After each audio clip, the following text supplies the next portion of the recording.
Friends, welcome to my channel SN commerce academy. I hope आप सभी अच्छे होंगे और अपनी स्टडी को कंटिन्यू कर रहे होंगे।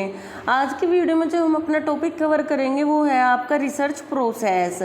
लास्ट वीडियोस में हमने रिसर्च के कई टॉपिक्स को कवर किया है। अगर आपने वो वीडियोस अभी तक नहीं देखी तो आप प्लेलिस्ट में जाकर देख सकते हैं। आज की वीडियो में हम अपने प्रोसेस के टॉपिक को कवर करेंगे।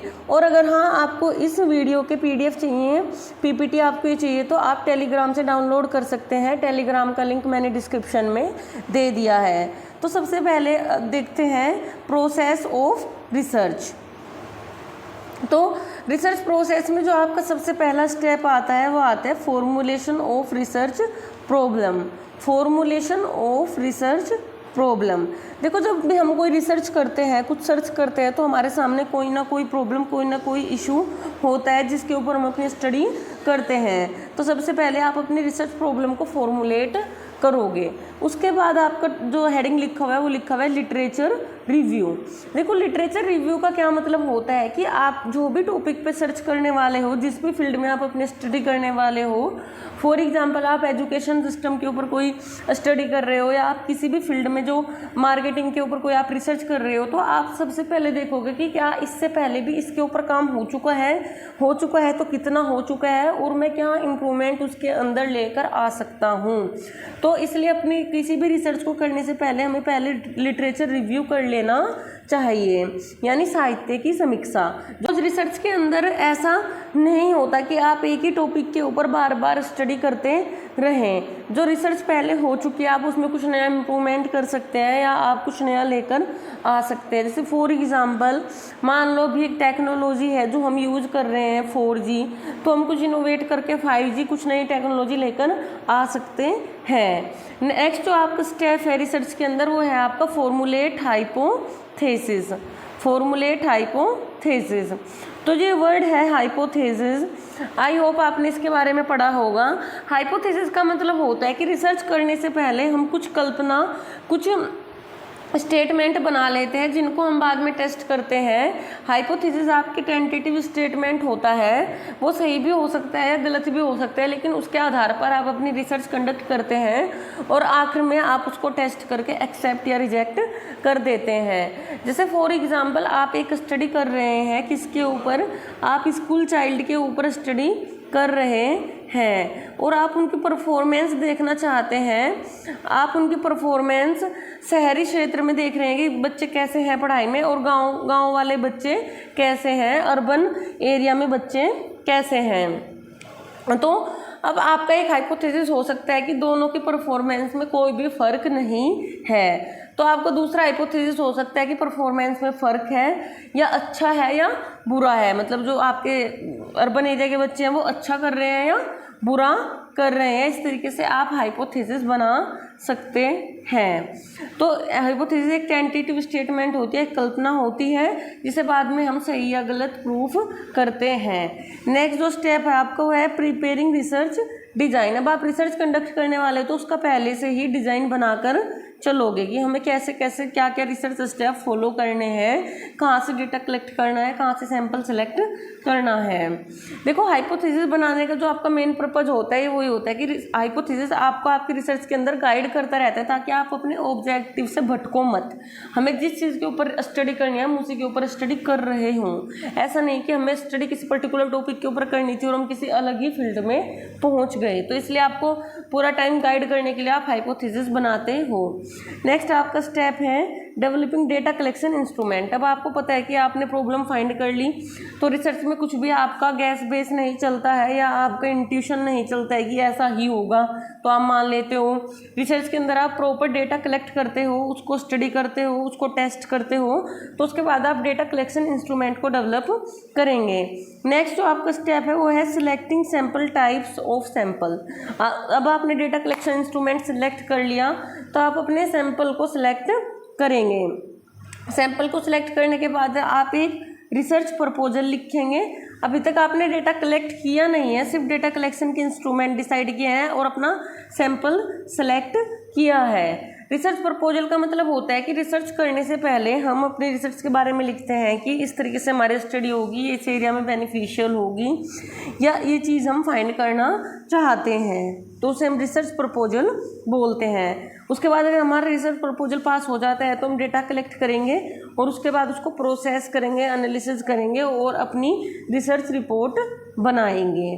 तो जो आपका यहाँ पे रहता है ना प्रोसेस एंड एनालाइजिंग डेटा, इसी के अंदर हम अपना हाइपोथेसिस टेस्ट भी करते हैं। इसी के अंदर हम अपना हाइपोथेसिस को टेस्ट करते हैं। अब हाइपोथेसिस टेस्ट करने के लिए आपके पास कई सारे स्टैटिस्टिक्स टूल्स और टेस्ट होते हैं जिनके थ्रू आप अपने हाइपोथेसिस को एक्सेप्ट या रिजेक्ट करते हैं। बट जो स्टार्टिंग में आप अपने हाइपोथेसिस बनाते हैं उनको यहीं पे हम इस स्टेप के अंदर टेस्ट करते हैं।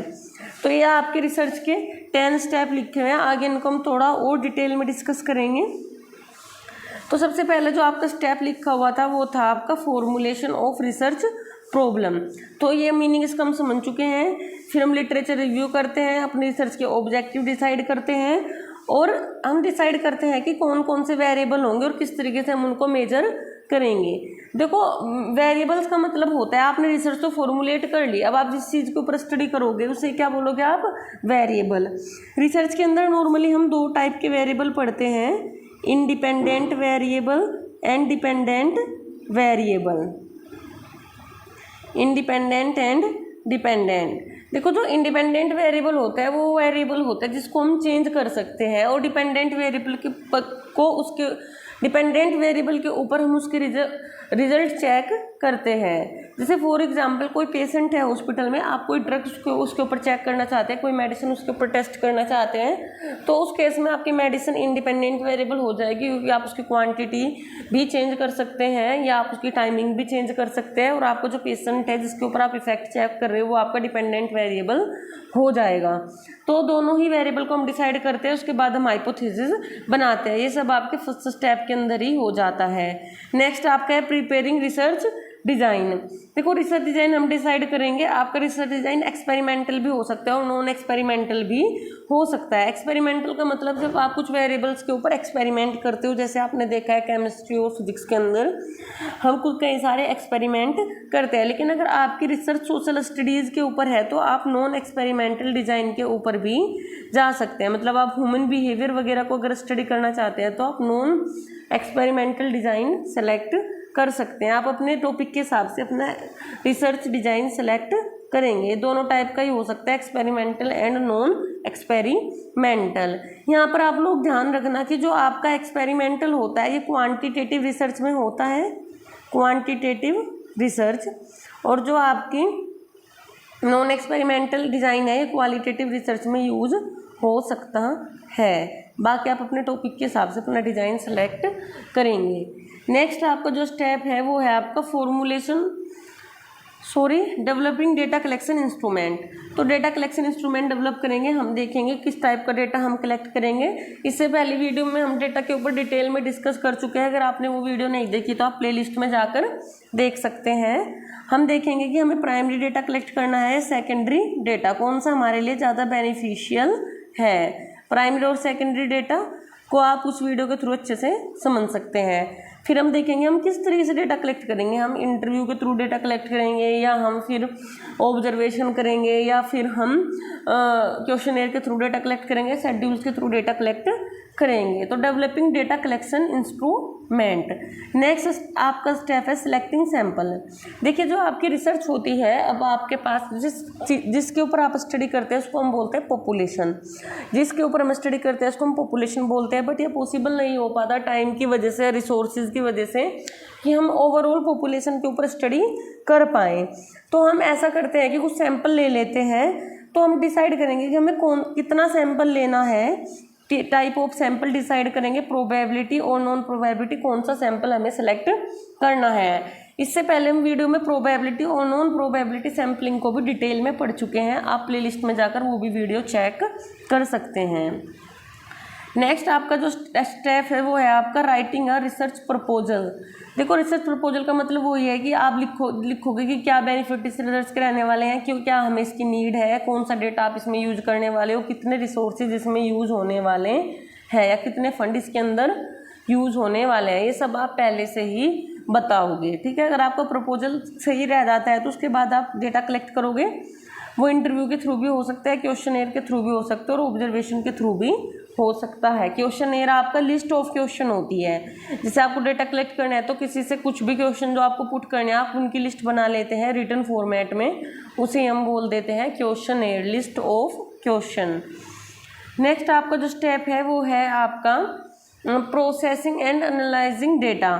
तो उसके बाद जब हमारे पास डेटा आ जाता है तो हम उसे प्रोसेस करते हैं, उसकी हम एडिटिंग करते हैं, कोडिंग करते हैं। एडिटिंग का मतलब उसको टेबल फॉर्म में लेके आते हैं, क्लासिफिकेशन करते हैं ताकि हम कुछ उस डेटा से वैल्यूएबल इंफॉर्मेशन निकाल पाए। टैब्यूलेशन का मतलब टेबल बनाते हैं डेटा से और फिर उसको चार्ट्स के थ्रू, टेस्ट के थ्रू एनालिसिस करते हैं और हाइपोथेसिस टेस्टिंग भी हम इसी स्टेप में परफॉर्म करते हैं, जैसा मैंने आपको पहले भी बताया था। और फिर जो हमारे रिजल्ट आते हैं उनको हम जर्नलाइज करने की कोशिश करते हैं। तो ये आपके नॉर्मली इसके अंदर काम रहते हैं। उसके बाद हम अपनी रिसर्च रिपोर्ट लिखेंगे।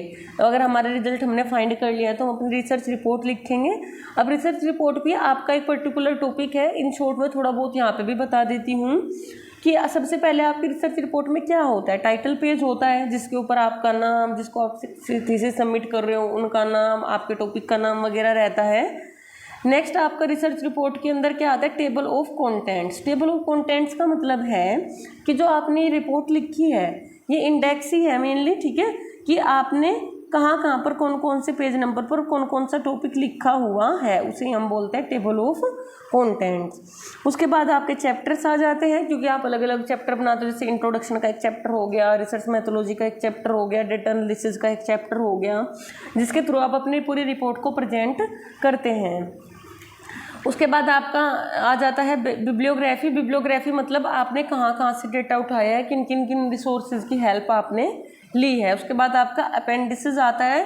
इसका मतलब होता है कि अगर आपने कुछ एडिशनल चीज़ें दिखाना चाहते हो जिनकी मदद से आपने रिसर्च की है, वो आप लास्ट में अटैच कर सकते हो। जैसे फॉर एग्जांपल आप जो भी रिसर्च कर रहे हो उसके लिए आपने कोई क्वेश्चनेयर यूज़ किया था, अब आप चाहो तो उस क्वेश्चनेयर को अपनी फाइल के लास्ट में अटैच कर सकते हो, इसे हम क्या बोलते हैं, अपेंडिसेस।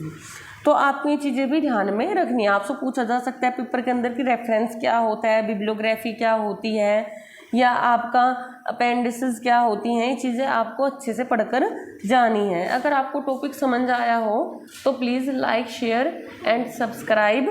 Thank you.